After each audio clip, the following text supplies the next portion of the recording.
नमस्कार। भूकंप रोधी घर का निर्माण कैसे करें पार्ट 3 में आप सभी का बहुत बहुत स्वागत है।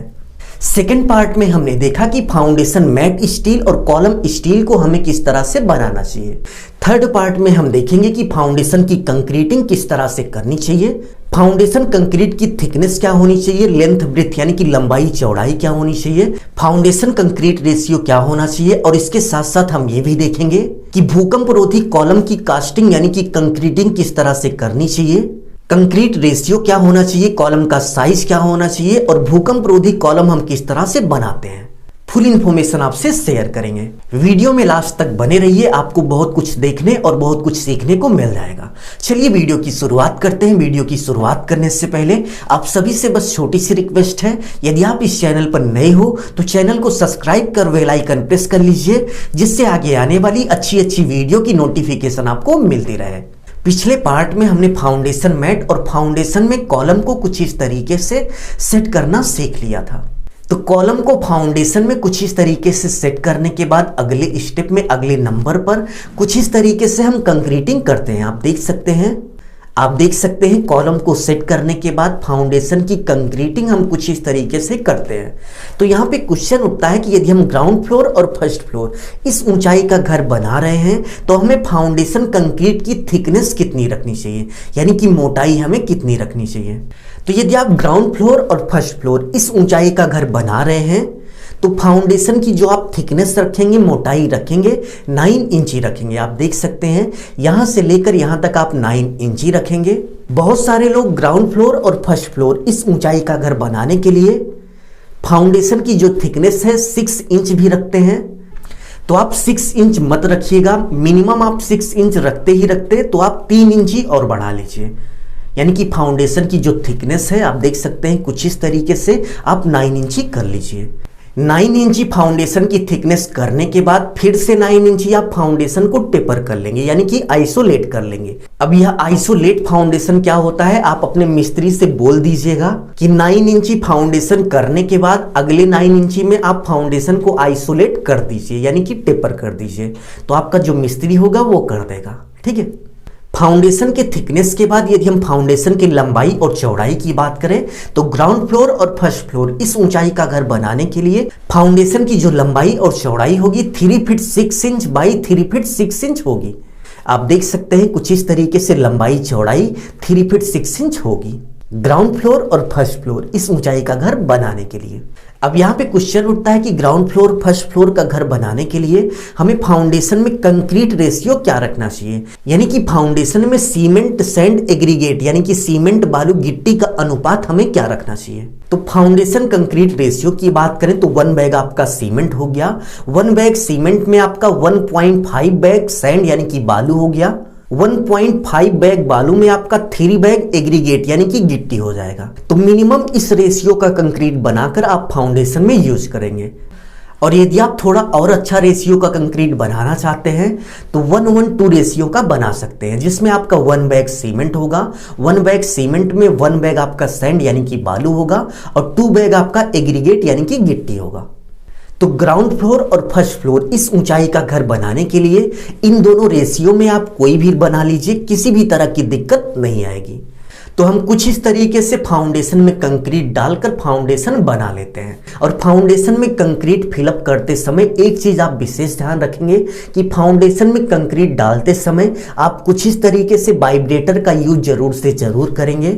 यदि आप फाउंडेशन बनाते समय कुछ इस तरीके से वाइब्रेटर का उपयोग करते हैं तो आपका फाउंडेशन ज्यादा से ज्यादा मजबूत हो जाएगा। बहुत सारे लोग कंक्रीट करते समय कुछ इस तरीके से डंडे से या फिर सरिये से कंक्रीट की कुटाई कर देते हैं, जो कि बिल्कुल गलत है। कंक्रीट की कुटाई कुछ इस तरीके से डंडे या फिर सरिये से मत कीजिए। यदि आप चाहते हैं कि आपकी कंक्रीट या फिर आपका फाउंडेशन पर्याप्त रूप से मजबूत हो तो कुछ इस तरीके से वाइब्रेटर जरूर से जरूर लगवाएं। तो कुछ इस तरीके से फाउंडेशन बनाने के बाद आपको पूरे एक दिन यानी कि 24 आवर 24 घंटे आपको वेट करना है और 24 घंटे बाद आप इस फाउंडेशन के ऊपर कॉलम बना सकते हैं। तो चलिए हम आपको दिखाते हैं कि भूकंप रोधी कॉलम की कंक्रीट कास्टिंग किस तरह से करते हैं, यानी कि कंक्रीट फिलिंग किस तरह से करते हैं और किन किन बातों का ध्यान दिया जाता है। और इसके साथ साथ ग्राउंड फ्लोर फर्स्ट फ्लोर इस ऊंचाई का घर बनाने के लिए हमें कॉलम का साइज क्या रखना चाहिए। तो कॉलम बनाने के लिए हम कुछ इस तरीके से शटरिंग करते हैं और शटरिंग करने के बाद कंक्रीट बनाते हैं और कंक्रीट बनाने के बाद कुछ इस तरीके से कंक्रीट को कॉलम में फिल कर देते हैं। कंक्रीट को कॉलम में फिल करने के बाद कुछ इस तरीके से वाइब्रेटर भी करते रहते हैं। वाइब्रेटर लगाने के बाद जब कंक्रीट कॉलम में पूरी तरह से फिल हो जाती है तो कॉलम को शटरिंग के साथ 24 घंटे छोड़ देते हैं और 24 घंटे के बाद शटरिंग को निकाल देते हैं और हमारा कुछ इस तरीके से कॉलम बनकर तैयार हो जाता है। तो यहाँ पे क्वेश्चन उठता है कि ग्राउंड फ्लोर और फर्स्ट फ्लोर इस ऊंचाई का घर बनाने के लिए हमें कॉलम का साइज क्या रखना चाहिए। तो यदि आप इस ऊंचाई का घर बना रहे हो तो आपको कॉलम का जो साइज है 9 इंची बाई 9 इंची रखना है। और ग्राउंड फ्लोर फर्स्ट फ्लोर इस ऊंचाई का घर बनाने के लिए यदि हम कॉलम के लिए कंक्रीट रेशियो की बात करें, यानी कि कंक्रीट बनाने के लिए यूज होने वाले सीमेंट सैंड एग्रीगेट यानी कि सीमेंट बालू गिट्टी के अनुपात को हम क्या रखेंगे। तो कंक्रीट के अनुपात की बात करें तो 1:1/2 3 और इसके साथ साथ यदि आप थोड़ा और मजबूत बनाना चाहते हैं तो 1:2 रेशियो का भी कंक्रीट बना सकते हैं ग्राउंड फ्लोर और फर्स्ट फ्लोर इस ऊंचाई का घर बनाने के लिए। और कॉलम की शटरिंग करते समय आप प्लम बॉब यानी कि साहुल का उपयोग जरूर से जरूर करेंगे। साहुल यानी कि प्लम बॉब का उपयोग करने से आपका जो कॉलम होगा वो पूरी तरह से स्ट्रेट यानी कि सीधा होगा।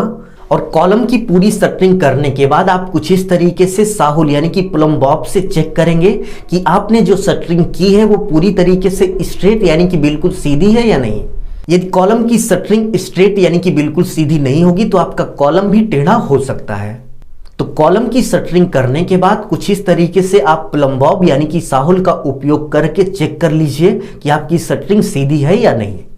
नेक्स्ट पॉइंट की बात करें तो आप कॉलम में 40 mm का कवर ब्लॉक यूज करेंगे। 40 mm कवर ब्लॉक की बात करें तो आप देख सकते हैं ये 40 mm का कवर ब्लॉक है। आप कुछ इस तरीके से कॉलम के अंदर 40 mm का कवर ब्लॉक लगाएंगे। और ये आपका 20 mm का कवर ब्लॉक है जो कि स्लैब में उपयोग होता है। और फाउंडेशन के लिए आप देख सकते हैं ये 75 mm का कवर ब्लॉक है जो कि फाउंडेशन में उपयोग होता है। बट कॉलम में आप 40 mm का कवर ब्लॉक लगाएंगे, ठीक है। और इसके साथ साथ कॉलम में कंक्रीटिंग करते समय कुछ इस तरीके से आप वाइब्रेटर का उपयोग करेंगे।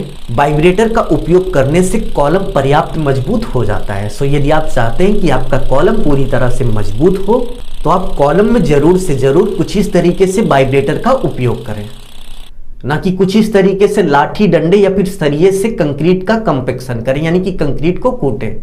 अभी के लिए बस इतना ही। भूकंप रोधी घर का निर्माण कैसे करें पार्ट 4 में हम देखेंगे कि हमें भूकंप रोधी प्लिंथ बीम किस तरह से बनाना चाहिए। यदि आपको अभी कोई डाउट है तो कमेंट बॉक्स में कमेंट कीजिए, आपके हर कमेंट का जवाब जरूर से जरूर किया जाएगा। और इसके साथ साथ आप हमें टेलीग्राम और इंस्टाग्राम पर भी मैसेज कर सकते हैं, लिंक डिस्क्रिप्शन में दिया गया है। अपना ख्याल रखिए और अपने मम्मी पापा का अपने से भी ज़्यादा ख्याल रखिए। इसी भाव के साथ आपसे विदा लेते हैं। धन्यवाद।